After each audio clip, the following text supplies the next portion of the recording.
My true story from Nevada. After my husband's funeral, my son demanded my house. I said nothing about the $7,300,000, 0 cents, until I moved into a penthouse he couldn't afford. The house smelled of lilies and old wood. Outside, the funeral crowd began thinning, their footsteps crunching down the gravel path of the garden. I remained inside, in the room where we had celebrated birthdays, anniversaries, Christmases, and once, a small miracle, Travis's recovery from pneumonia when he was 7. Now, he stood in that same room, taller, broader, crueler. You drained his life, spent 40 years taking from him, Travis snarled, his voice sharp, not from grief but greed. Now you think you're entitled to the house? This house, the one Dad built? I said nothing. My fingers ran along the carved edge of the dining table. My husband made this table himself. I remembered the way he cursed the sander, the way he grinned when he got the varnish right. Travis never saw that version of him. He was too busy chasing jobs in other cities, coming home only when it was convenient. Kelly's heels clicked sharply on the hardwood as she moved closer. He's probably turning in his grave, she spat. Knowing you're still here, still clinging to this outdated shrine of a house, this place reeks of the past. My hand tightened on the back of the chair. The photo of my husband still sat on the mantel, untouched. He had chosen that frame himself, the silver one with the twisted edge. I would not let them touch it. I've signed the transfer forms already, Travis said with a mocking nod. The house, the car, the joint accounts, everything. You should probably look into assisted living. I hear there's a place with bingo nights down by the freeway, Kelly laughed. Or buy a cemetery plot, prepaid discount. It was not the words that hurt, it was the rehearsed coldness. They had planned this. My husband's body wasn't even cold in the ground. I turned to them and smiled gently, like I had done when they were children throwing tantrums over candy. That smile made Kelly's eye twitch. I said nothing, not because I was weak, but because there was nothing to say to people who had already closed their ears. I walked to the fireplace and picked up the photograph, slipping it into my handbag with care. His smile in that picture held stories only I remembered. I took one last look at the house and walked out the front door. Outside, the sun was too bright for a funeral day. The world moved on. So did I, but they had no idea what I carried with me. Not just the photo, but the envelope. The golden envelope, still in the inside pocket of my coat, sealed with wax, my name written in his trembling hand. 3 nights ago, while Travis snored upstairs and Kelly raided the wine cabinet, I had found it in the top drawer of his study, right where he told me to look. That drawer still smelled of cedar and ink and peppermint gum. He had left it there for me, not the lawyer, not the children, not even Mia, our youngest, who had been gone for years. Inside that envelope was more than just money. There was a key, silver, engraved, slightly worn. There was a trust document dated 2004, $7.3 million in a separate fund under my maiden name. Another document, ownership of a penthouse in Nevada, in my name. No contest, no loopholes. And there was the letter. My fingers shook when I opened it. Eleanor, if they come for you, let them. Let them believe they've won. Let them strip the walls bare and boast of their conquest. Then go. Use what I've left you, not because you need revenge, but because you deserve peace. You stood beside me when I was nothing. You held me up when the world broke me down. You never asked for more than my hand to hold. Now, I give you a life that is yours alone. They will not understand. That is not your burden. With all I have left, see. That night, I did not sleep. I lay in our bed alone, hearing every creak in the hallway, every whisper of wind against the window pane. My husband's presence felt closer than ever. Travis and Kelly slept like they had already buried me. In the morning, I cooked breakfast. I scrambled eggs, poured orange juice, set the table. I even smiled when Kelly stumbled in, hung over, and barked at me for not making coffee strong enough. I watched her eat from the china set I had bought with grocery savings in 1976. She called them ugly old plates just last week. I washed the dishes, I folded laundry, I wiped the counters clean of their fingerprints. Then I went upstairs and packed. 3 dresses, 1 coat, a pair of shoes, my photo, the envelope, and the letter. I waited until they left for another estate meeting, rushing to see which parts of my life they could carve and label theirs. Then I made the call. "Is the car still available?" I asked. The man on the other end answered simply, "It has been waiting for you, Mrs. Caldwell." At exactly 3:00 p.m., a black limousine pulled into the driveway. The driver opened the door with quiet respect, his hat pressed to his chest. I stepped inside. The door closed behind me, and for the first time in days, I exhaled. As we pulled away, I looked back at the house, not to mourn it, but to mark the end. The porch light still flickered, like it always had. Travis had never fixed it. He never fixed anything. That house didn't belong to me anymore, not legally, not emotionally. But it didn't belong to him either, not really. They thought they had won, but grief, like wealth, hides in quiet places. And what they never learned, what my husband always knew, is that the quiet woman in the room sees everything, waits, remembers, and eventually moves. Without a word, without a fight, but with everything that matters. The night after the funeral, I did not sleep. I sat alone in the guest bedroom they gave me, bare walls, a twin bed that creaked under my weight, and a small lamp that flickered with every gust of wind. The air was thick with the scent of dust and disinfectant. They had not even bothered to clean it before placing me there. I waited until the house fell silent, until Travis's heavy footsteps faded upstairs, until Kelly's television buzz lulled her into oblivion. Then I reached for my coat. The envelope was still there, golden, untouched, a private world sealed in wax. I opened it with a letter opener shaped like a dove, something my husband had once bought me on a trip to San Diego. The wax cracked like brittle bone. Inside, the trust documents, a deed, a letter. I spread them across the bed, smoothing each page with trembling fingers. The trust. $7,300,000, 0 cents. Dated back to 2004, created after Travis's second DUI, when my husband had finally accepted what I already knew: our son would never be ready for real responsibility. The Penthouse, fully paid, purchased under my maiden name with a Nevada address, a high-rise, downtown Las Vegas. Maintenance fees prepaid until 2030, fully furnished. And the letter. "If our son turns away from you, as I fear he might, I want you to know I planned for this. I could not stop the rot in his heart, but I could protect you from it. You were always more than the silence they mistook for surrender. You were the backbone, the breath, the reason. Go, choose the life that sees you, not one that erases you. And Eleanor, do not wait for their apology. Walk away, see." I sat there in that cold room, holding a letter soaked in love and regret, and something shifted inside me, not anger, not even revenge. Clarity. At 3:17 IOM, I picked up the phone. "Is this Mr. Santos?" I asked. The voice on the other end was calm, precise. "Yes, ma'am.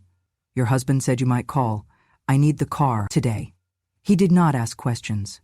"It will be outside by 9 a.m. I did not sleep after that. I folded my clothes with care.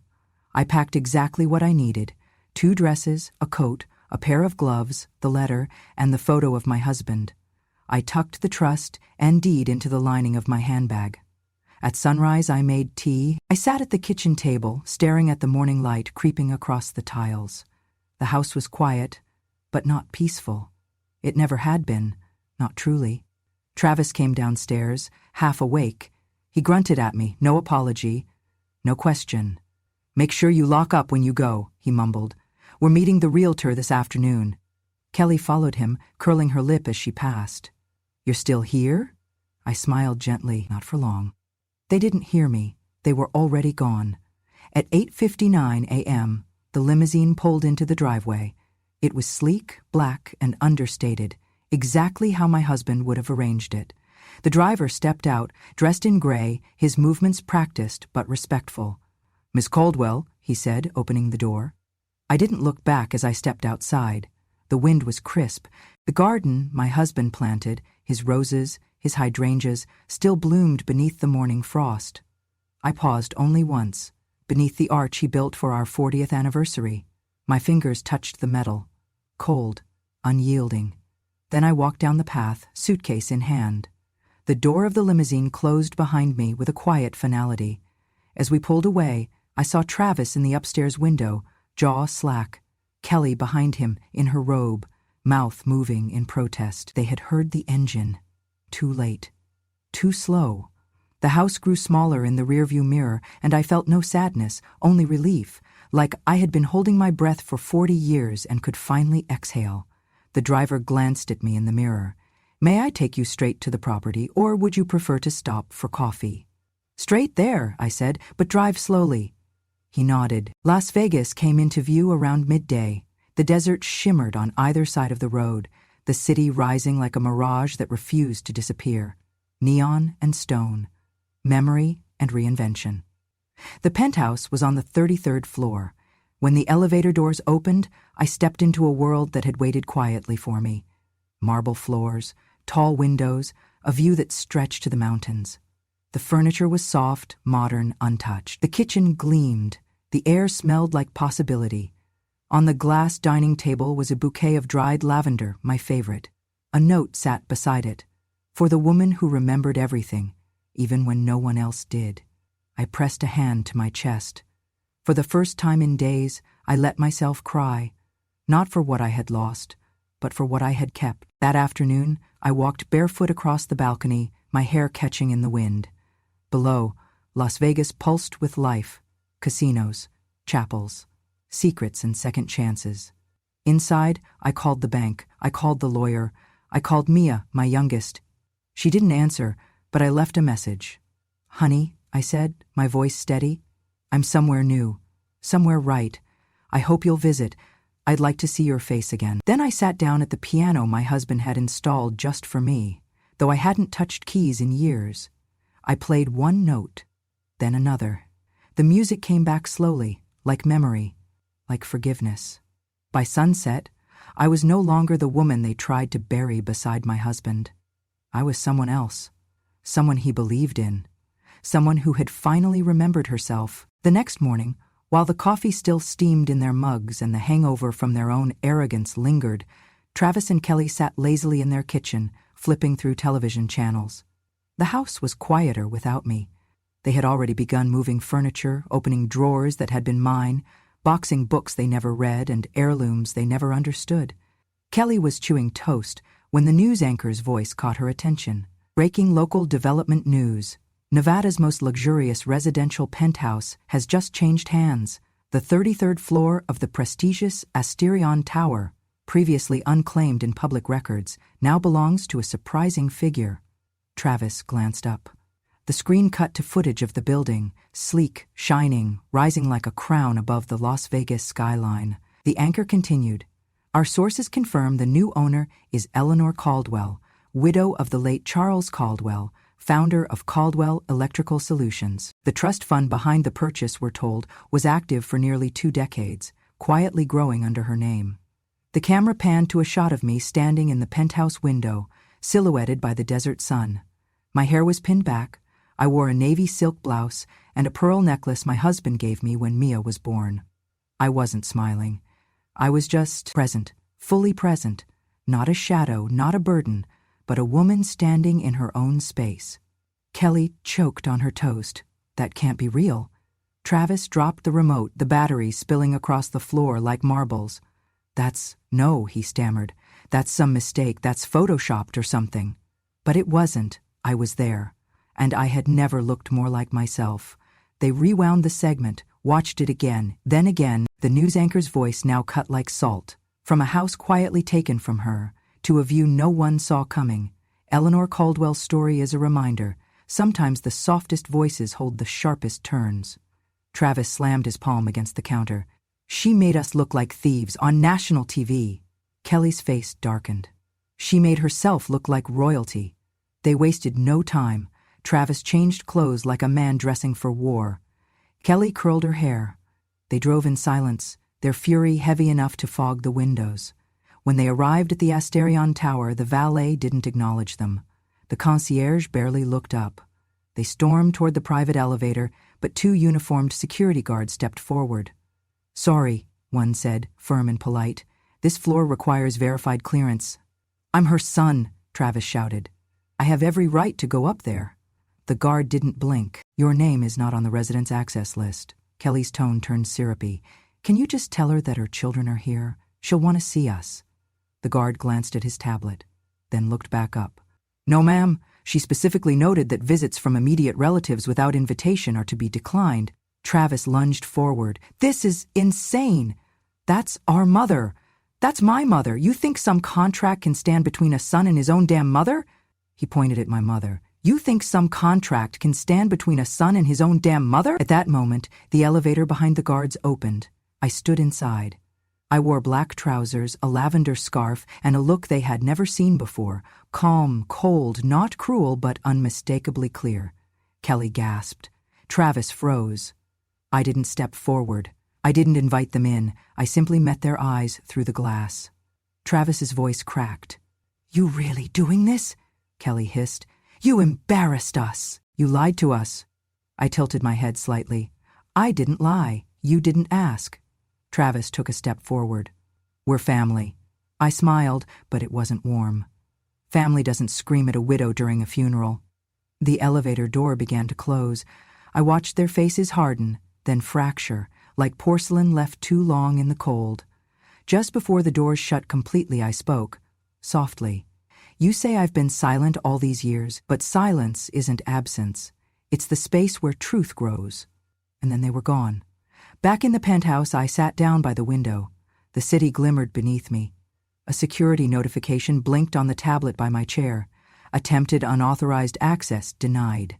I pressed acknowledge. There was no satisfaction in hurting them, but there was peace in finally being untouchable. The next morning the doorbell rang. Not the main lobby, this one was private, on the 33rd floor, a direct ring to the penthouse entrance. Few people knew it existed. Fewer had the access code. I checked the screen. Travis. Alone. Drenched in sun and shame, he was kneeling. His suit was wrinkled, his eyes red.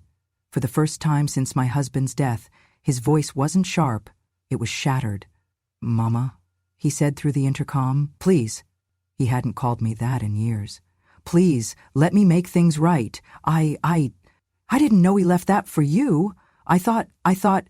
He broke off, wiping his face with the sleeve of his blazer. I didn't open the door, not out of cruelty, but because forgiveness isn't a door you open on command. He stayed there for an hour, then 2. Eventually he rose to his feet, defeated, and walked away without a word. I thought maybe that would be the end, but it wasn't. The next day, Kelly showed up, not with sorrow, not with apologies, with steel in her heels and poison in her smile. She didn't bother with the doorbell. She called my cell directly. How she got the number, I didn't know. "You think you've won, don't you?" she said, her voice flat and cold. "Do you think you can embarrass us on national television and sit up there in your little glass castle like some queen?" I didn't respond. She continued, "I don't care what he left you. I don't care what papers you have. People like you don't get to enjoy things like this for long." Then she hung up, a warning, or a promise. That night I found an envelope slipped under my door, unmarked, no return address. Inside was a printed contract, 1 page, short, direct. It stated, in legal but unmistakably menacing terms, that I was to forfeit public mention of any financial details connected to the Caldwell estate. I was to make no media appearances, no interviews, no future claims. In exchange, a payment would be made, small enough to insult, large enough to suggest power.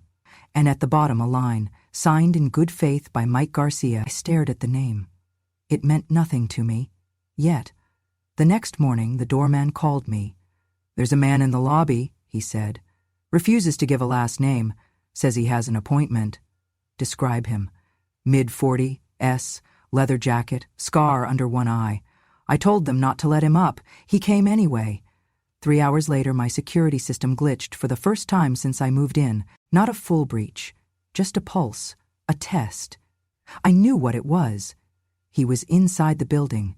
I locked every door, closed the blinds, called the lawyer, then the police. By the time they arrived, he was gone, but he left something behind.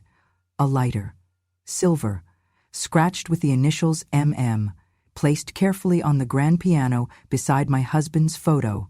That night, I didn't sleep. Not from fear, from fury. They were no longer trying to take what was mine. They were trying to silence what I remembered. At 4 a.m., I wrote a letter, addressed to my husband. I placed it beside his photo. They begged. Then they threatened. But I won't flinch. I didn't survive widowhood, childbearing, betrayal, and burying every friend I ever loved, just to be bullied into silence by a woman with manicured malice and a man with a scar he earned hurting others. I will not leave this place. I will not vanish. And when they come again, I'll be ready. I folded the letter. I took the lighter, and I waited. The break-in was silent. No shattered glass, no blaring alarms, just the hum of systems temporarily paused, the soft click of a lock overridden, and the shadow moving through my home. He moved like a man who had done this before, quick, deliberate, confident. He passed the kitchen without a glance, in the hallway without a sound. His boots made no noise on the marble floor. He reached the piano room. That was where I waited. I sat in the corner, in the armchair by the fireplace. The lights were off. Only the moonlight filtered in through the tall windows. He did not see me at first. He walked straight to the piano, perhaps drawn by the silver lighter he left, perhaps expecting some proof that I was still here. But then he froze. I saw it. His shoulders stiffened, his head tilted slightly, then sharply down. The photograph. He reached for it with a gloved hand, trembling.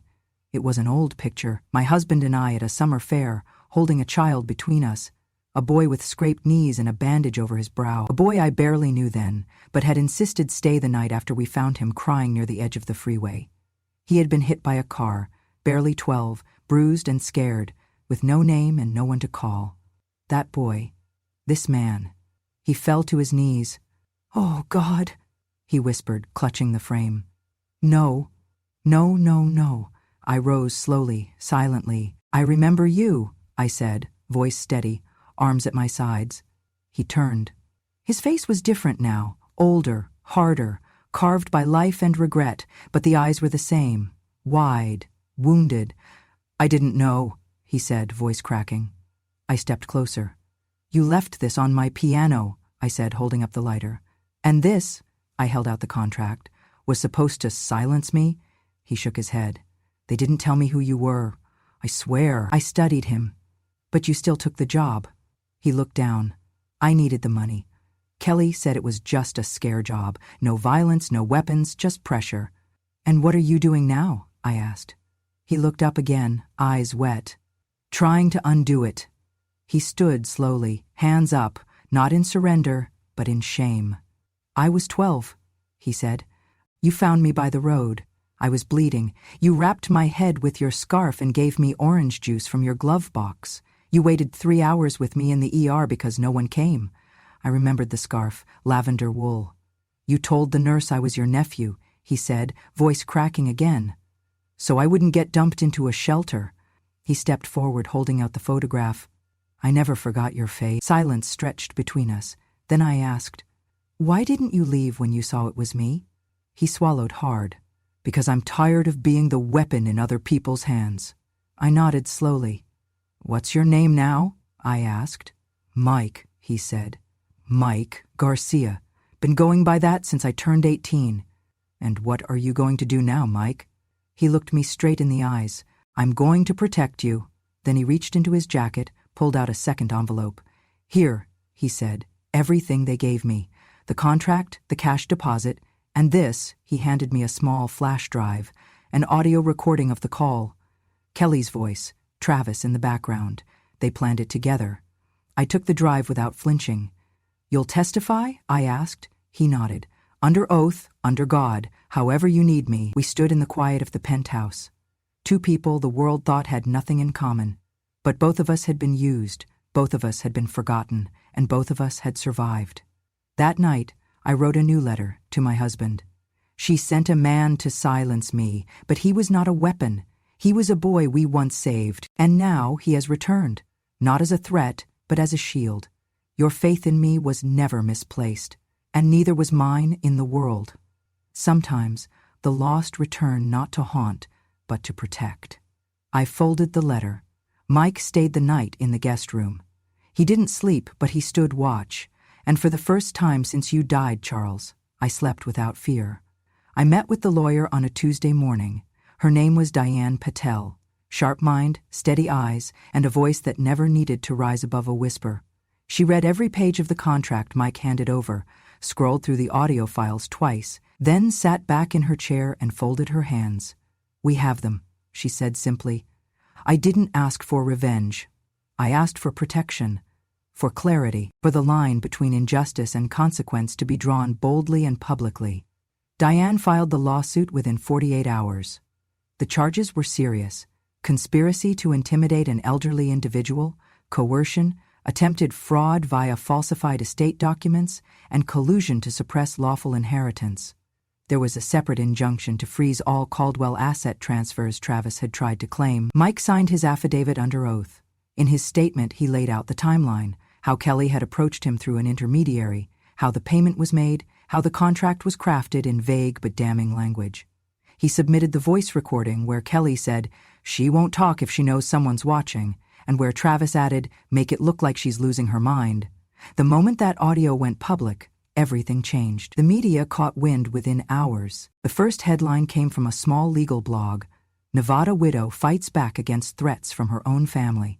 Then a regional news site picked it up, then national outlets. By the end of the week, my name was on every newsstand from New York to San Diego. The New York Times ran a feature, "Inheritance and Intimidation: The Eleanor Caldwell Story."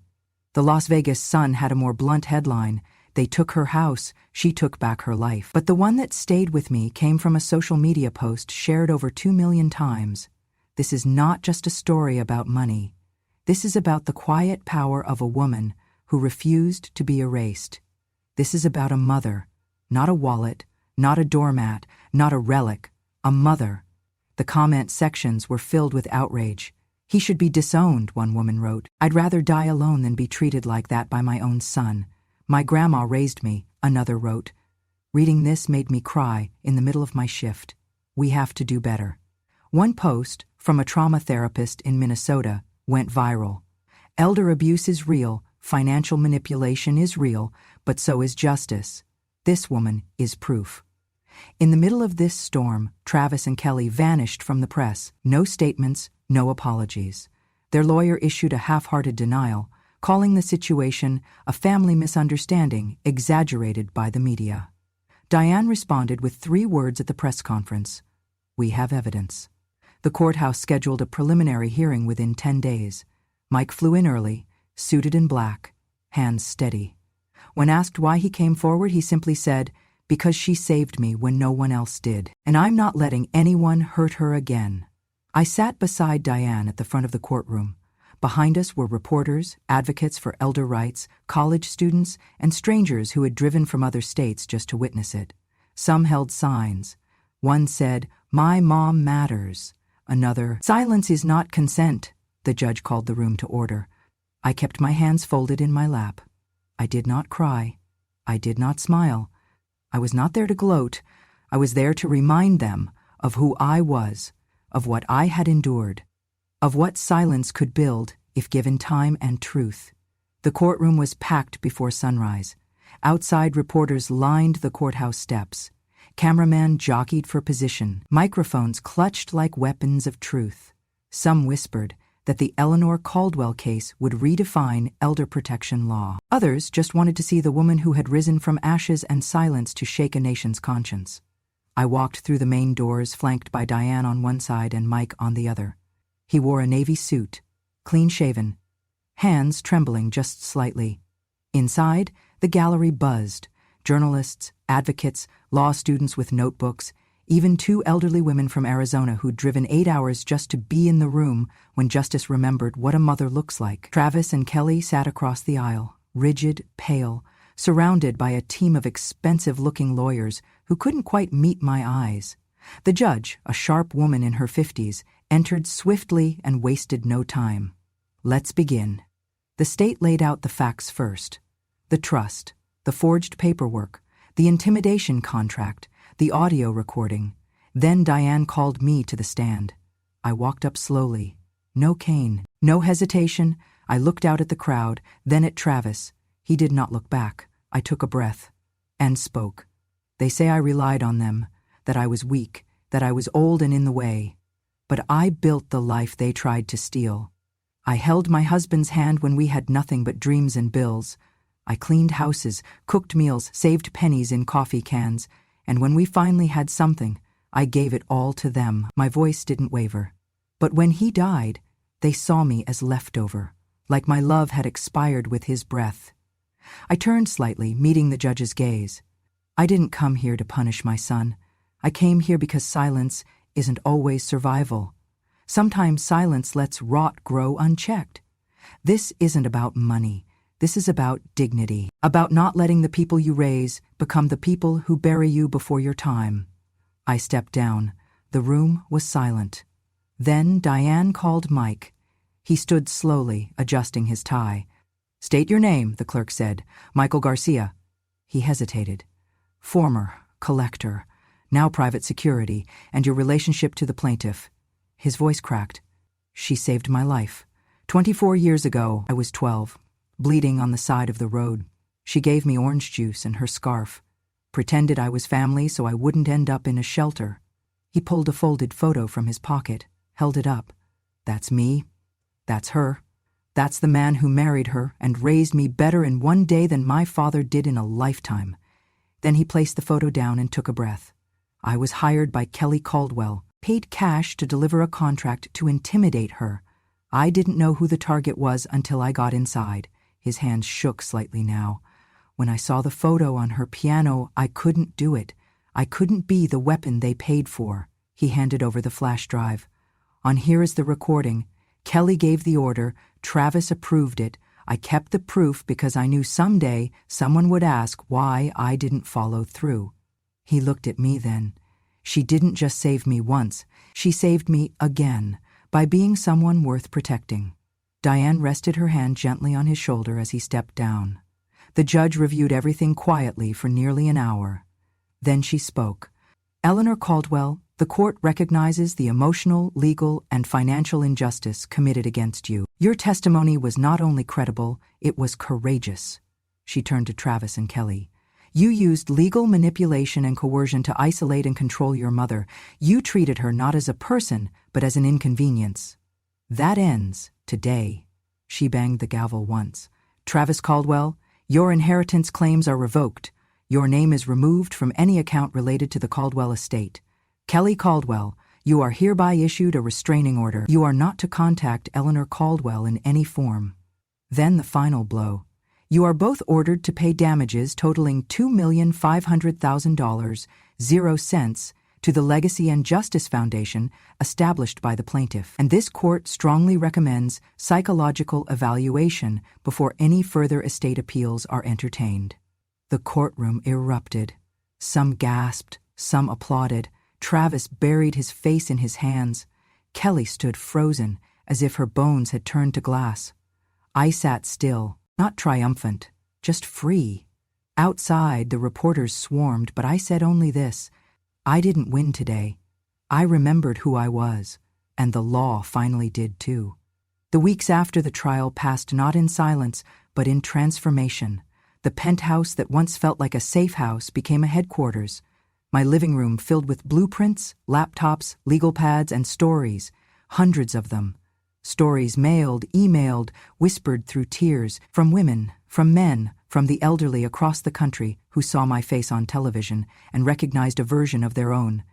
"You made us visible," one letter read. "They thought we were furniture, but you stood up." That was when I knew it was time. Legacy and Justice was born.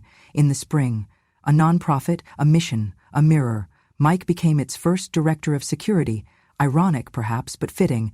He now wore tailored suits and carried a clipboard instead of a threat. He greeted guests at the front desk and escorted survivors to their first meetings with lawyers and counselors.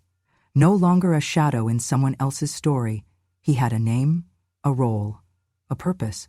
We offered free legal assistance to elderly victims of financial abuse, temporary housing, psychological support, and perhaps most importantly, we listened. Each case started the same way, with silence, and ended with a voice. On the day we held our first press conference, the news crews returned, not for scandal this time, but for service. They asked me what I hoped the foundation would achieve. I said recognition, for the ones left behind, for the ones who fed generations with calloused hands and were repaid with neglect. This is not a charity. This is a reclamation. That afternoon, a letter arrived. The handwriting was familiar, cursive, delicate. I opened it slowly, breath caught between hope and caution. Mia, my daughter, gone for 6 years, not in hatred, but in hurt. She had married young, moved east, followed a career, distanced herself when the family fractures began to widen. We hadn't spoken since her father's first stroke. The letter was short. Mom, I saw you on TV. I didn't know what you had lived through. I thought your silence meant surrender. Now I see it was strategy. If you'll have me, I'd like to come home. Love, Mia. She arrived 3 days later. No camera crews, no announcement. Just a knock on the door and a breathless moment. I opened it. She stood there with her suitcase, and before she could speak, I pulled her into my arms. We cried. Not just for time lost, but for truth found. "Amma," she whispered, "you taught me something I didn't understand until now. Silence can be a strategy, but only if it ends with justice." She stayed. She volunteered at the foundation. She listened to every case like it was our own. Mike met her on the 3rd day. By the 5th, he asked her to lunch. By the end of the month, they were inseparable. "I didn't see that coming," I told her one night as we folded towels together in the guest suite. "Me neither," she smiled. But maybe we were all waiting for the right time to heal. The foundation grew fast. Media outlets invited me to speak. I appeared on talk shows, podcasts, town halls. On one show, the host asked, "What do you want people to remember about you?" I didn't hesitate. That old doesn't mean obsolete. That age doesn't make you invisible. That just because we don't raise our voices doesn't mean we don't have something to say. The audience stood. But it was never about applause. It was about turning the final chapter into a beginning. And in the evenings, when the world finally quieted, I stood on my balcony, tea in hand, the desert skyline flickering beneath the stars. From here, the city seemed smaller. But my voice, our voice, finally reached beyond it. I whispered to the wind, like a prayer, or a truth only the night could carry. Silence was my strategy, but justice was always going to be my final word. It was a quiet afternoon in Las Vegas.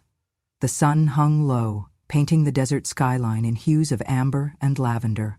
The wind had cooled, not the dry, blistering kind that scraped your skin in July, but a soft breeze that hinted at change, at endings that finally made peace with beginnings. On the rooftop of the Asterion Tower, among clusters of purple hydrangeas and white orchids, I stood still, staring down at the city that had witnessed my rebirth.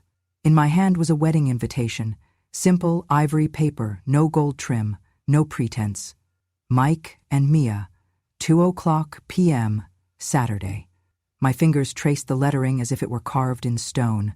This was more than a ceremony, it was a full circle. Guests began to arrive, dozens of them, but only the right ones. No long guest list, no velvet ropes. Just people who had seen me, heard me, stood by me when others turned away.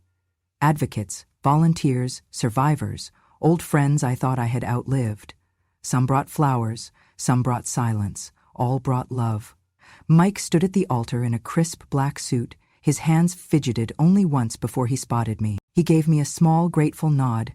Mia appeared next, radiant in a dress that echoed the color of our lilacs back home. She walked not with nerves, but with knowing. She wasn't just walking toward a husband, she was walking back to herself, and in that moment, I stepped forward, before the vows, before the music. I took Mike's hand in mine, then reached for Mia's. I placed her hand atop his. A pause settled over the rooftop. The city fell silent, if only in my mind. "Don't repeat the mistakes your siblings made," I whispered. "Family is not a battlefield. It's not a contract. It's a memory you protect, not a trophy you fight for." Mike nodded, his eyes misted. "I know," he said.